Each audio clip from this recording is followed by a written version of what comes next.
যাইতাছি, কিন্তু তোমার যে ব্যবহারটা দেখলাম গো, সংসারটা একদিন হইব, মনে হয় না সংসার টিকবো। এই কার সংসার টিকবো না? হ্যাঁ, আপনি কেটা? আপনার তো চিনলাম না।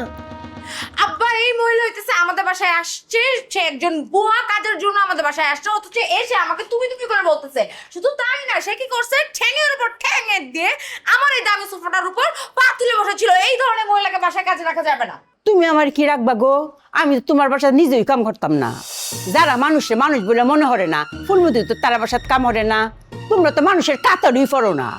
ওই মহিলা, কারে কি কইতাছ? আমার বাইতে ডুইকা আমার মায়ের অপমান করতাছ? এই জলদি বাইরাও, তোমারে যান আমগো মহল্লার না দেখি। এই চাচা মিয়া, এই এলাকা কি আপনার বাপ দাদা নাহি? হ্যাঁ, আমি 100 বার এই এলাকাত কাম করবাম, আপনি আমার টাইতে তাই না।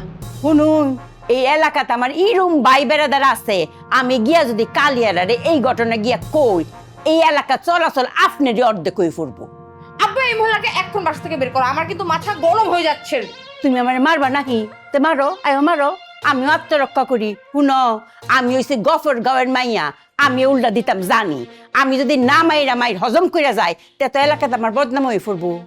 তোমারে কিছুই করুম না আমরা, তুমি এলায় দয়া কইরা হেনতে বিদায় হোক।